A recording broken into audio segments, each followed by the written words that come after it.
Bonjour, on va faire un deuxième exemple de recodage, ce coup-ci avec les variables de la base de données sur les jeunes avec lesquels vous avez à travailler.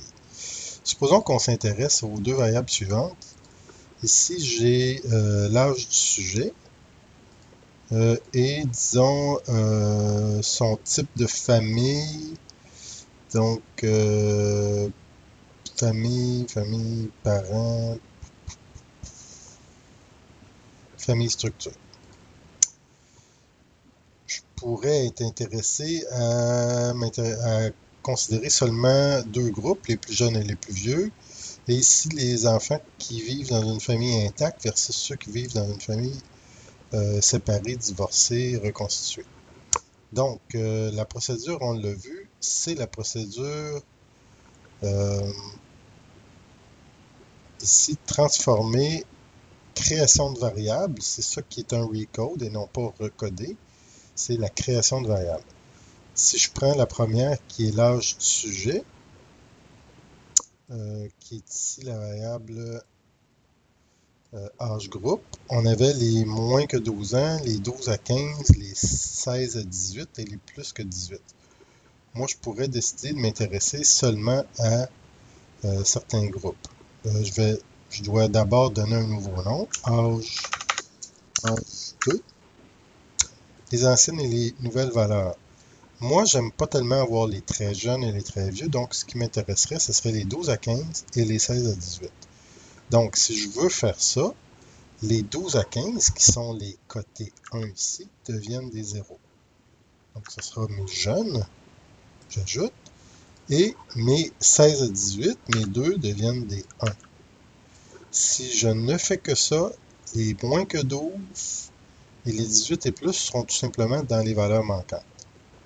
Je poursuis, je change ici le nom de la variable, et quand je fais OK, ce qui va arriver, c'est que je vais avoir une nouvelle variable qui va être apparue dans mon fichier de données complètement en bas, qui s'appelle âge2, âge du sujet, en deux groupes.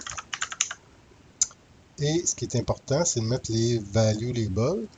Donc les 0, c'était les 12 à 15. Et les 1, les 16 à 17.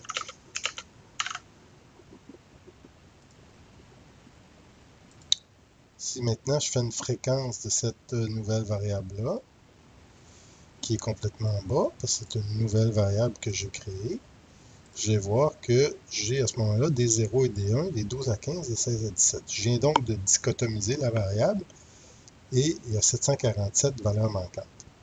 Maintenant, si je voulais dichotomiser la seconde variable, type de famille, bon, c'est la même procédure. Donc, transformer création de variable. Je vais ici réinitialiser. Trouver ma variable structure familiale. Donc, family structure. Celle-là, je pense. Family structure 2, oui. Donc, famille, ça, ce sera mon nouveau nom de variable. Les gens qui étaient avec les deux parents, donc qui étaient 1, deviennent maintenant des 0. Et les gens qui sont 2, 3 et 4 deviennent 1. Fait que je peux faire 2 deviennent 1, 3 deviennent 1 et 4 deviennent 1. Ajouter, j'aurais pu aussi faire de 3 à 5 ou quelque chose comme ça. Il y a toutes sortes d'autres possibilités, mais ce n'est pas très important. Poursuivre, changer, OK.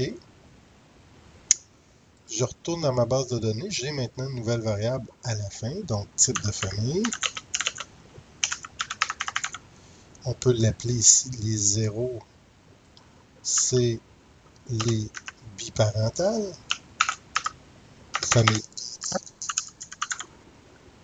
Et 1, c'est les familles non intactes, donc ça inclut les reconstitutions, les familles monoparentales et compagnie.